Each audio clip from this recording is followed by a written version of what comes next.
What's up, party people? Thank you for joining us here today at NRW. I'm your host here today, Rob the Movie Guy. And I do have a review here that, as you saw on the title card there, I will be talking about the film Blackkklansman here. But before I get into that, and I want to talk about something that needs to be addressed here. I hate racism. I hate it. I hate prejudice. I hate all that stuff. I have grown up with a wide variety of friends from all walks of life, from all different races, from all different ethnicities, backgrounds. I've grown up with a melting pot of different cultures. I personally have never dealt with racism directly at me. I've dealt with prejudice before. I've seen people who hated one particular ethnic group but yet are willing to hang out with another one. I've seen people who are married to a different ethnic group but didn't like the other one. And the other night I was talking to a friend of mine. I was messaging him. He lives in Southeast DC. He's a gay black man. I had asked him how things were up in DC, and he told me how things were going in a nutshell. And I asked him is it really tense up there? He says, yes, you can definitely feel it. And then I asked him, I think to the effect of, how do you feel about it? And he says, I'm mixed about it, but I'm sad that my country doesn't want me. And then to the effect of that is, but you know, I didn't know how to respond to that. I did not know how to respond to that because, like I said before, I've never really dealt with racism. I've never had that directed towards me. I don't know if anyone's said it behind my back. I'm sure they have, but I've never dealt with that. I think a lot of it has to do with the fact that on how I talk, how I present myself. I've had people in the past tell me that I thought I looked white. I've had people in the past tell me that I do look Hispanic, but I sound white. I've had a lot of people tell me that I sound white. I don't talk like your typical Hispanic person. A lot of it has to do with the fact of because I wanted to emulate the people that I listen to, especially on the radio, because I always loved that golden voice, that DJ voice. I never could have that powerful golden voice, but I wanted to pronunciate my words like those guys. And a lot of the films that I watched, most of the ones that I enjoyed were dramatic films, and they always had the very standard American accent, and I've always wanted to emulate that. I've grown up with a lot of friends who speak in that street vernacular, but I could never get accustomed to that. It was just not something that I wanted to talk like. I didn't want to talk like that. I had nothing against it. I just didn't want to talk like that. And whenever I did try to sound like that, because I did for a period of time, I think for like a week, a long time ago, I sounded stupid. So I reverted back to the way I talk, which is like this.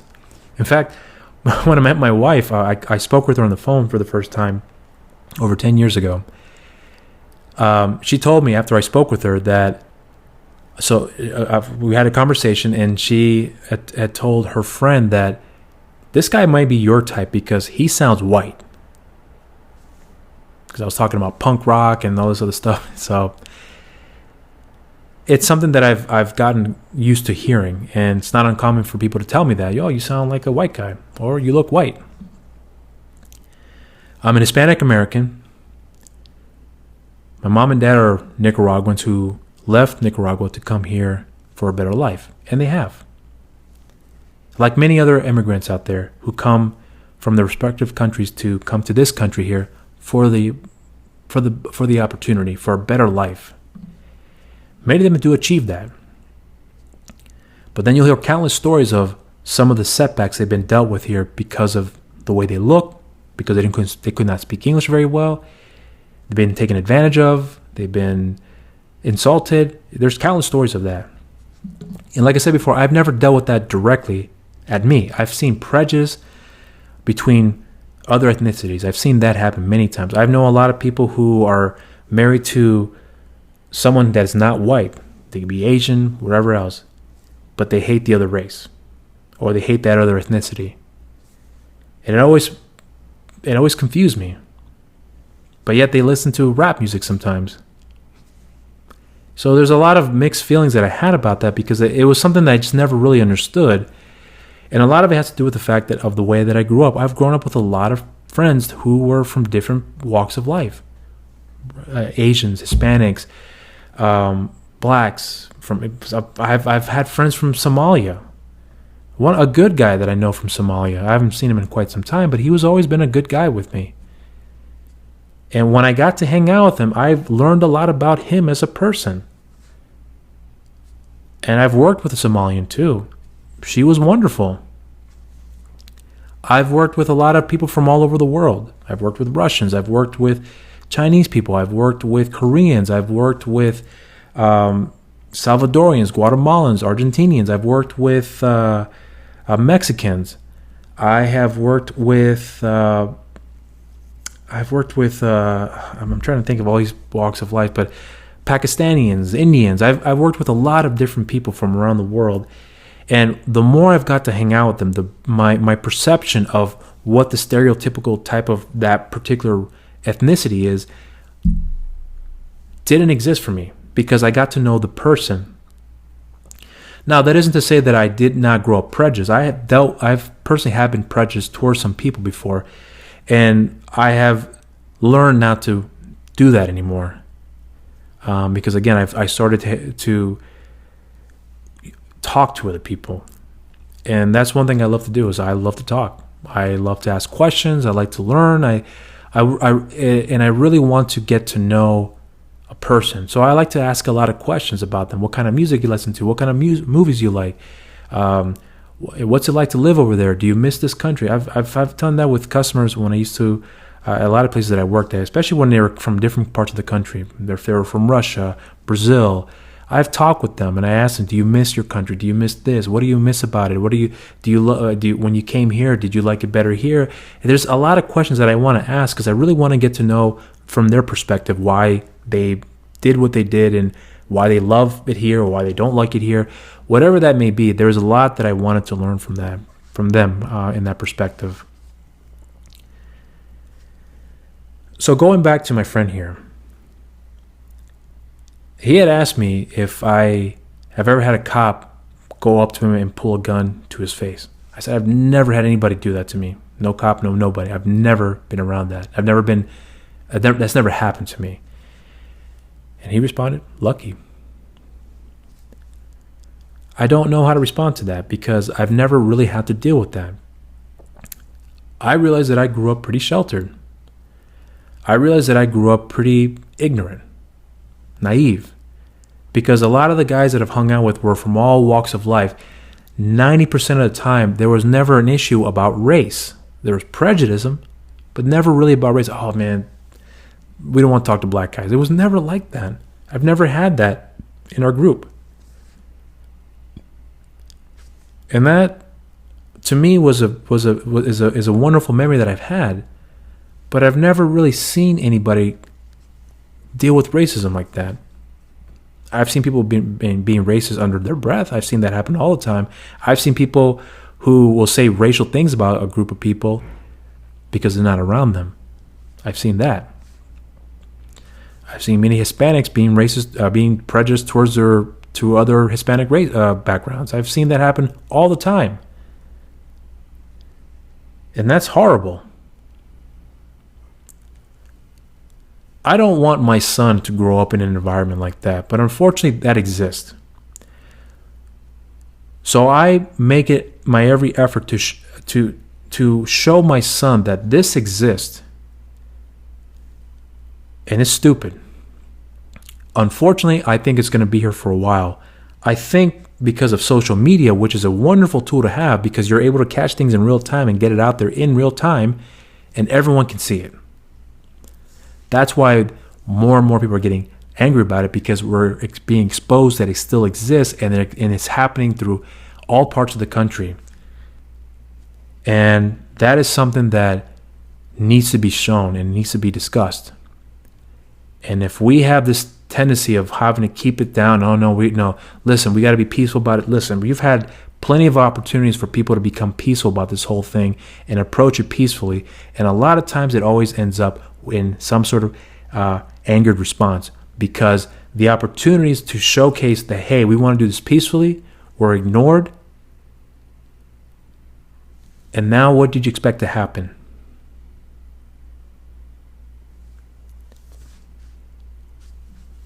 This is not a great time right now in this country. And I don't care if you're American or not. Anywhere in the world, I wouldn't want that to happen. So the fact that this is happening here in our country, and everyone likes to say that this is not American, fuck that. Because if it was happening in Nicaragua, where my family's from, I would still feel the same way about it. If it was happening in Peru, I have many family from Peru. If it was happening in Peru, I would still feel the same way about it. I have family who live in Sweden. If it happened to them in Sweden, I would feel the same way about it. I have family who live in Australia. If it happened to one of them in Australia, I would still feel the same way about it. And I wouldn't say, well, that's not Australia. That's not the Australian way to do things. No. So this whole notion of like, America's a great country. Right now, it isn't. It is not a great country right now. You're seeing the true colors of what's going on right now, because the people that are doing this here have done this before. And now they're being exposed because technology has given us the tools to be able to capture things that we weren't able to capture before. Long time ago. This stuff has been happening for years, for a long time. But now cameras are everywhere, so you can catch something like this and get it out in a heartbeat. And that's the wonderful thing about social media here, that I think has exposed that. But the problem still exists. So what do we do about it? I don't know. I don't have an answer for that. And quite frankly, I don't think there will be an answer to that for quite some time, unless the people at the very top change their ways, or the people who are at the very top need to step out and let someone else take over here who will have try to get a solution to these problems here. Here at NRW, we are a mixed bag of all kinds of races. David is Salvadorian. I'm a Nicaraguan American. We have Asians, we have African Americans, we have people from all walks of life in this channel here. That's one of the reasons why I want to be a part of this group here, because we are talking about things from our perspective. If you look at the reviews that we've done as of late, one of the things I point out is that the diversity that you see in films, that back in the day, it was never a thing. And if there was a diversity in the film, it was the stereotypical Asian person or Hispanic person. Or sometimes you'll have like a film with a group of ethnicities here, and it would be this kind of like the same hand-me basket type of storytelling, which wasn't very interesting. There only very few films actually got the message across and the realism across right. Few of them have gotten that done right. And it's great to see that in this day and age, we're seeing a little bit more of that, a lot more of that in horror, action, and drama. That's wonderful. And I hope that continues to happen. I hope that grows. And I hope that in time, the narrative will change for all races here, from all walks of life. I have family members who are of mixed races. I have really good friends of mine who are African Americans, Hispanics, Asians. Some of the most patriotic people in this country are of other races, of other ethnicities background. So I know what American pride looks like. But I also know what a real American set of values that are supposed to be instilled into this country. I've seen that with people who are not white, who love this country some of them more than their own respective countries, because they get to live the life that they want here, and they want to protect that. So something's got to change for sure. There's no doubt about that. How we're going to go about it, I don't know. But I always think the best way to go about it is really through education. But the worst part about that is that the education in this country is not always the best here, because a lot of the people that had the that could get the opportunity to better themselves, to better this country or better the world, will never get that chance because of the setbacks that they're being dealt with here. And that's unfortunate, because a lot of the things that are available to a lot of people, and there's countless videos that you can see on Twitter, on YouTube, anywhere, and you can see the systematic breakdown of how other races are being held down. Meanwhile, the other races, mostly the white race, are given the opportunities, are given handouts. It's unfortunate. This video will be a little longer than usual, but for good reason, because this does need to be talked about here. And although I've never, like I said before, I've never really dealt with racism, I have seen it to a degree, but never to this extent like this. Not directly involving me or me being around it directly like that. I've never seen that happen. And I just have I'm speechless about this whole thing, because I've grown up with friends who mostly of them weren't even white. In fact, they would always tell me I'm the white guy in the group. I'm being serious. I've had friends like, Robert's the white guy here. You hear the way he talks? That was the joke on me. But it was a funny joke because I understand why they said it. And I never took insult to that.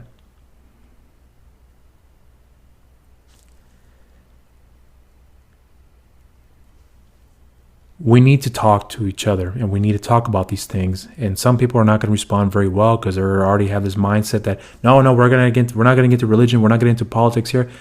Motherfucker, you better, because the differences that are out there need to be discussed, and we need to find a way to meet in the middle. We have to learn how to talk to one another. But if everyone has that mindset, no, we're not going to get into politics and religion here because that's just not the way to go. But fuck off with that shit. Get into it and start talking to people.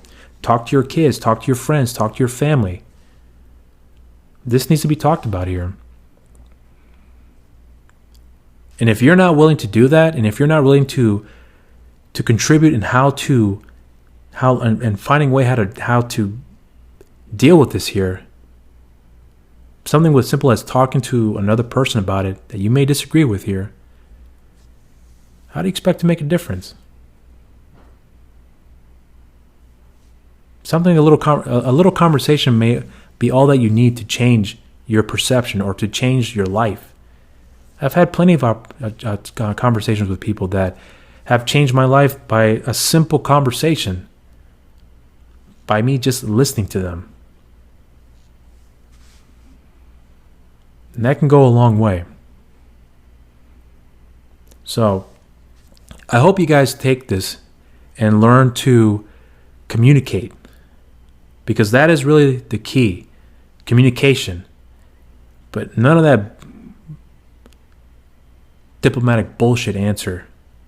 Let's get real with people and let's talk real. Let's be honest. And let it out there and let's have it. Let's put it all on the table here. But I think a lot of people are afraid to do that because they don't want to lose their jobs. They don't want to upset other people. They don't want to disappoint other people. They don't want to rile other people up. They don't want to deal with the confrontation. There's a variety of reasons for that. Trust me, I know. I'm not a very confrontational person. But I know when you have to learn how to confront the issues at hand here. And this is an issue that needs to be dealt with here. We need to confront these issues, and we got to do that by talking, by speaking with people about that. All these protests that are going on right now are, the intention was to get their point across. Black Lives Matter. That needs to be said. It needs to be said. Because they do matter.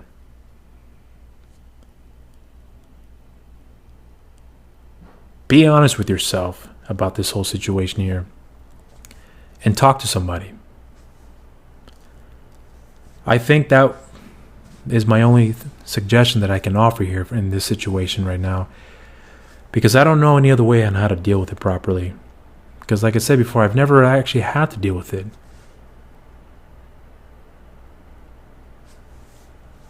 And those that do deal with it, I'm sure many of them have tried another way of handling it, but I don't know. You would have to ask them. You would have to talk to them how they dealt with it and see what you can learn from them. I think that's the best way to go. People just got to stop talking in a place where they shouldn't be talking. They should just listen. And that's what they should have done in the first place. Listen to these protesters. Listen to what they're saying out there. Listen to their concerns. And then what did you get? You ended up getting riots. Why? For a variety of different reasons. I don't agree with the riots, but I understand the reasons behind it. Although there's a lot of conspiracy theories out there as far as, who's actually starting and why and so on and so forth. The truth of the matter is I don't really know.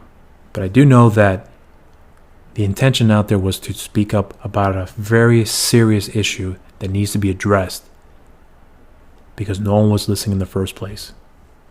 What do you expect was going to happen? All right, well, those are my thoughts here. If you don't like what I said, fuck you. It's the way I see it. Because my friends, my family, come from all walks of life. And if you think this isn't a time to get political or to get personal about some things here, well then don't watch this fucking channel then. Because we don't want you here. Because if you can't be willing to listen and just hear the person out, to understand where they're coming from, to get their perspective here, and then hear and say that and hear them say, but I want to get your perspective too, give them a chance. And if you're not willing to do that, then fuck off somewhere else and live the life that you want to live here. Because I'll tell you what, I want to live a good life and I want to live a better life with everybody. And everyone that I know are not from the same race. They're not from the same ethnic background. But they're good people, honest, hardworking people. Are there some assholes along the way? Yeah, there are assholes everywhere.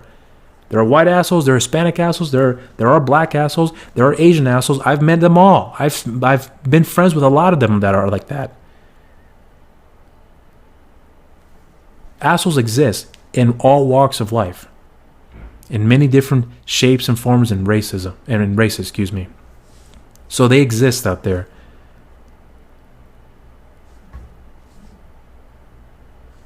I hope that you guys get something out of this here, and if you don't, maybe my voice wasn't as convincing and maybe I didn't do a good job in getting that across here.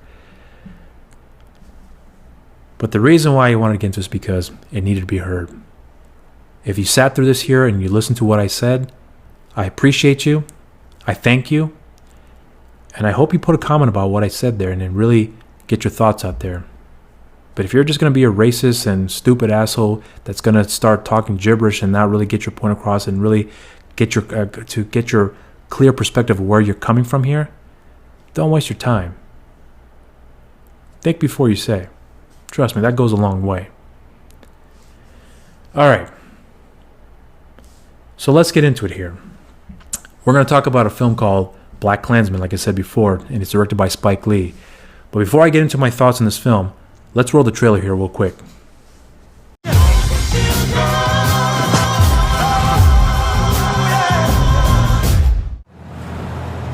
There's never been a black cop in this city.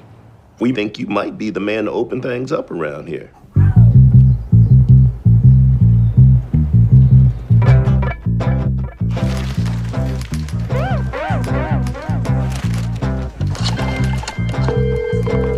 Hello, this is Ron Stallworth calling. Who am I speaking with? This is David Duke. Grand Wizard of the Ku Klux Klan. That David Duke?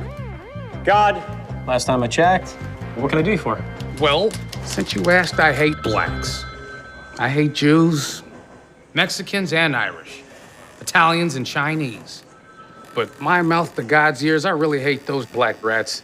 And anyone else, really, that doesn't have pure white Aryan blood running through their veins. I'm happy to be talking to a true white American. God bless white America. The KKK is planning an attack. How do you propose to make this investigation? We'll establish contact over the phone. We'll need a white officer to play me when they meet face to face. You for the white race, Ron? Oh, hell yeah. So there becomes a combined Ron Stallworth. Can you do that? With the right white man, we can do anything. When's the last time they let a rookie lead an investigation? Oh, that's right. Never. Okay, become his friend. Let's get invited back. So what kind of stuff you guys do? Cross burnings, marches. This is fixing to be a big year for us. You ask too many questions. You undercover or something? We must unite and organize to fight racism. Are you down for the liberation of black people? Power to the people. All power to all the people. All power to all the people. That's right, sister. For you, it's a crusade. For me, it's a job. You're Jewish. That hatred, doesn't that piss you off? You're taking this Jew lie detector test. Why are you acting like you ain't got skin in the game? I'm telling you, a war's a coming. White power! Black power! Knights of the Ku Klux Klan. That's us, Stallworth brothers. We're on a roll, baby. America first. America first. America first. If I would have known this was a Klan meeting, I wouldn't have taken this mother. Okay, so the story of Blackkklansman. If you have not heard about the story here, as you may have seen in the trailer, it is based on a true story. In fact, it's based on a book called Blackkklansman, written by Ron Stallworth. He was a police officer, a detective, the first black detective in Colorado. I think he was given that position in 1978, if I'm not mistaken. One of the reasons why I wanted to get into this film is because this film talked about something that's very, very, very important. Racism. Racism is something that we need to discuss. One of the reasons why I thoroughly enjoyed the film was because it really got me thinking at the end. There are some things that they really do a good job as far as what Spike Lee wanted to get across here and getting the perspective of the opposite side of the spectrum here. The black people who are wanting the equality and the white people that didn't want to give it to them. And I appreciated the approach that he took. Now, granted, in the film, they took some liberties because the book itself, I believe, is like, I don't know how many pages there. I personally never read it, but I definitely got the synopsis about what was going on. And apparently, from what I understand, it's kind of like a police report because a lot of the events that are discussed in the book there come directly from the police report that Ron Stallworth had kept after his boss had told him throw it away because we can't let anybody know this ever happened here. And he did us all a favor by keeping the records and then eventually putting it into a book. So a lot of that stuff that you're reading there pretty much comes off as a police report, a little more detailed and a little more formulaic, if you will. So the film certainly doesn't obviously do it that way. They take some liberties with certain story elements for the purposes of the narrative of the film here.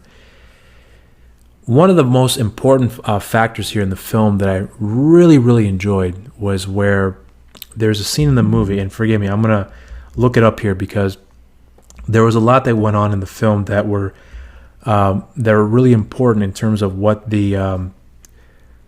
who these actors were portraying and the character and the people they were portraying in the film. One of them was Corey Hawkins. Corey Hawkins played a man by the name of Kwame Ture.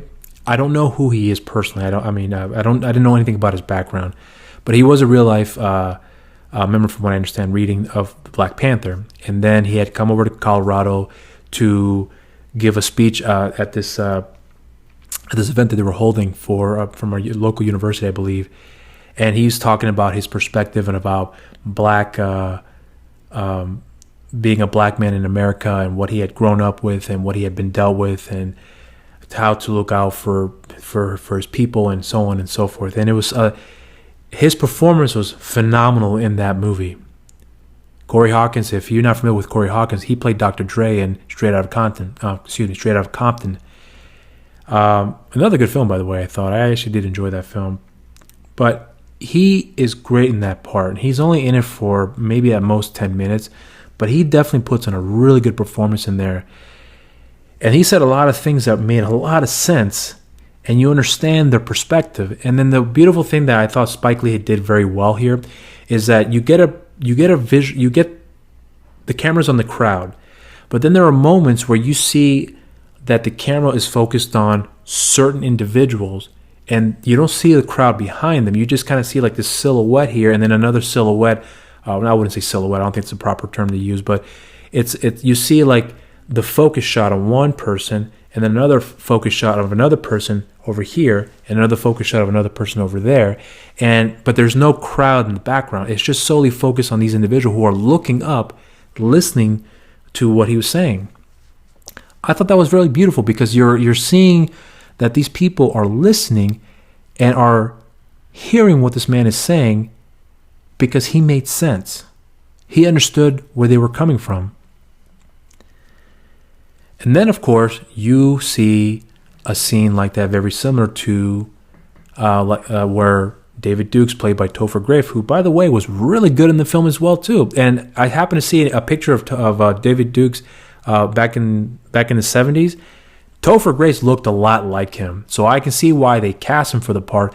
But at the same time, Topher Grace, I didn't really think of him as a dramatic actor until I saw a movie that he did a long time ago called Predators, which I think came out in 2010, and he played a part of a serial killer. I just didn't buy it with him when I first heard that he was cast in the film, that he's playing some sort of serial killer, and I was like, Topher Grace from that 70s show? Come on. He was great in the movie. He was fantastic.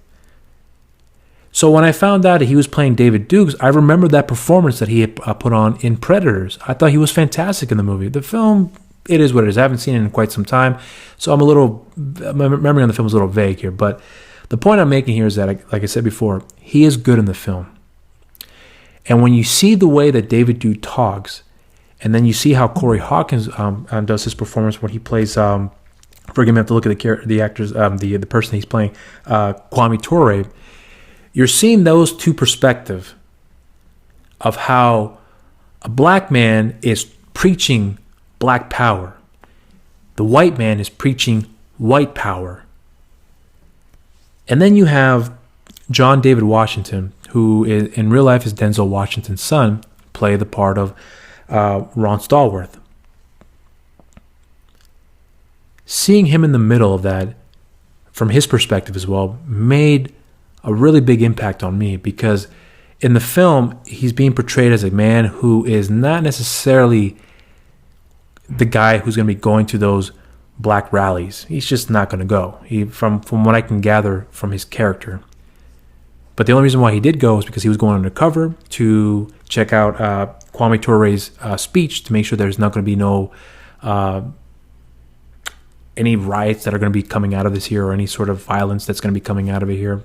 They were concerned with him on that.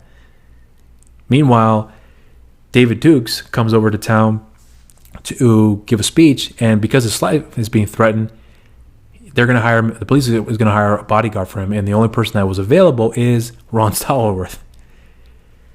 I thought that was hilarious. So the police are going to protect David Dukes, but yet the black man and Kwame Ture is a potential threat, send an undercover agent there to make sure there's no problems coming out of it. That is real. That is very real.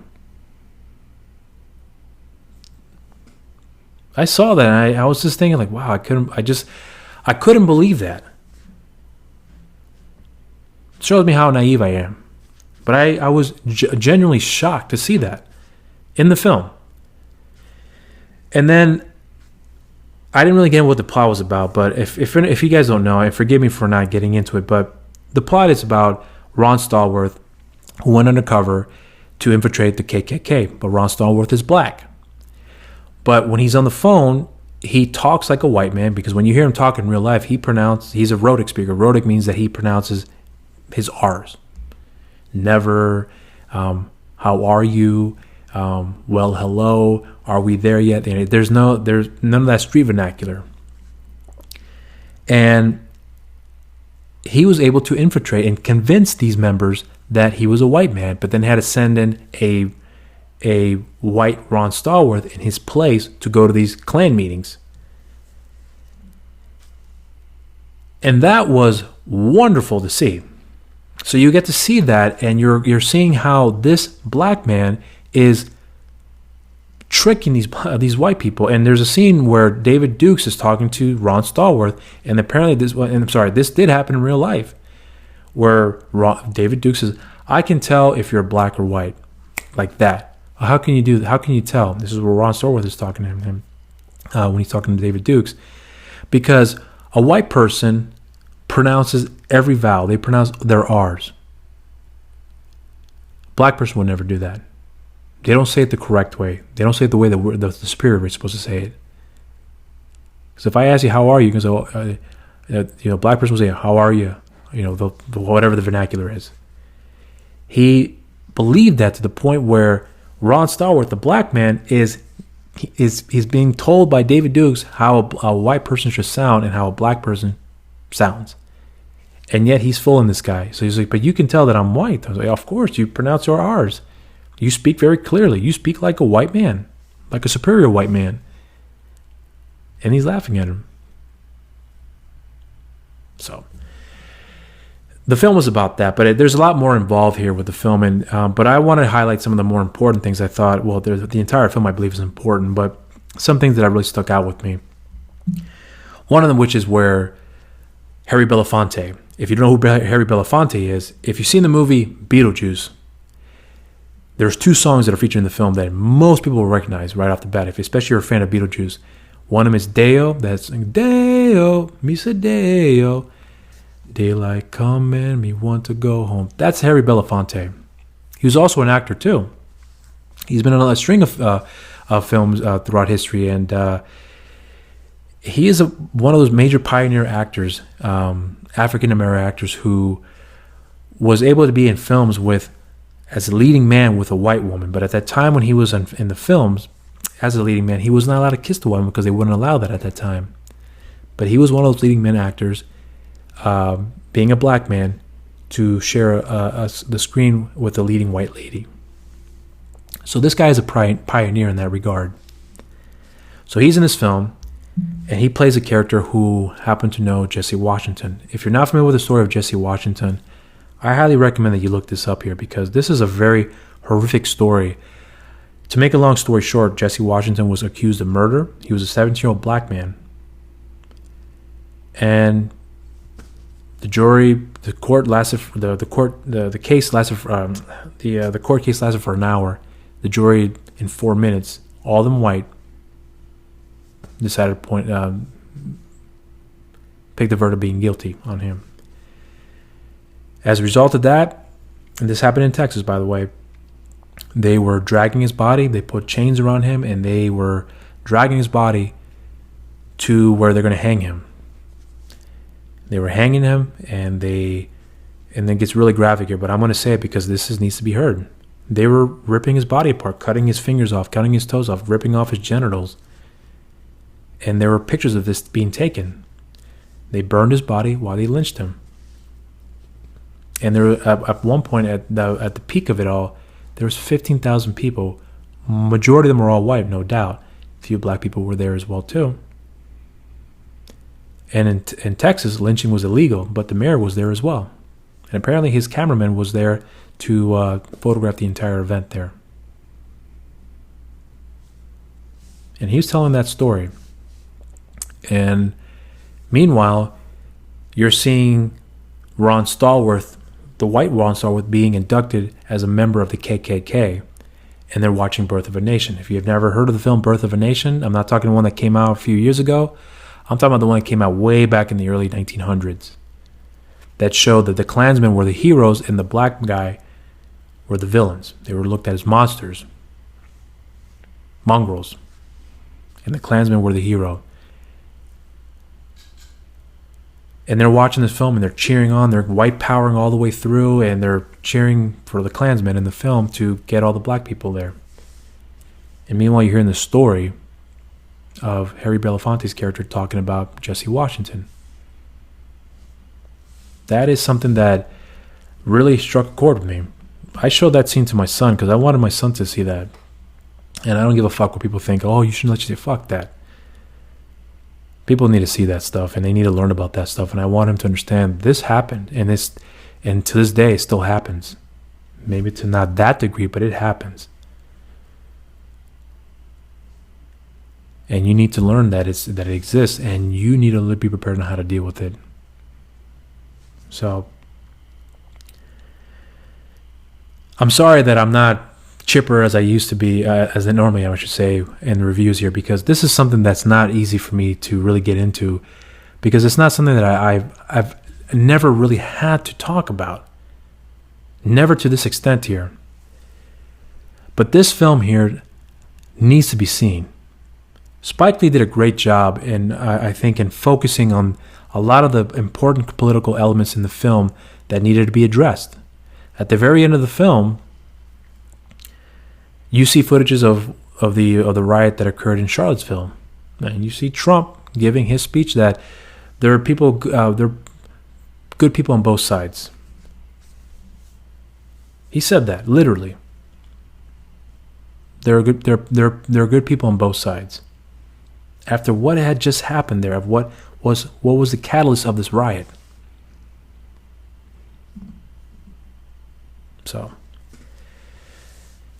this film, when I first saw it, I was genuinely blown away by it. I was really, really it was a very thought-provoking film, I will say. I definitely, after watching the film, I think I had like an hour to myself to think about what I saw and my own personal experiences with this, and how I really felt about certain situations, how did I deal with racism properly whenever I had seen it. And I hate to admit it, that there are moments where I've seen other people who were prejudiced towards other people because of one reason or another, and a lot of times I just didn't say anything about it, because then I think, well, but he listens to rap music, or she likes Asian guys, or something. It was something to that effect where I've always come across with people about that. And I just never really spoke up about it enough at all, actually, now I think about it. And I hate to admit that. That is something that I just never got myself accustomed to doing. And I'm ashamed to admit that. But after what's going on here right now, I don't give a fuck what you think of me. I will speak my mind on this matter here. Because this needs to be addressed. This needs to be dealt with here. We need to talk about this stuff. And for me, this film did that. It got me thinking.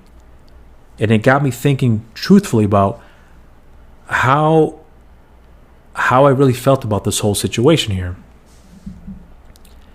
And a lot of people were talking about this film as a political agenda. That Spike Lee had this thing that he was making this film more political than it needed to be. I was listening to his one review where a guy said the film wasn't as good as it was good, but it wasn't as good as the book, and that he felt that Spike Lee was making too much of an agenda out of it.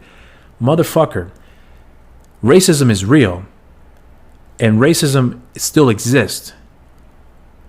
And the things that occurred in this country, especially at that time when the film was made and at the time when it was released, there was a recent event of racism that occurred where someone got killed in the process, and a lot of people were hurt along the way because of some neo-Nazis who wanted to show that white power is real and that white power is the way to be.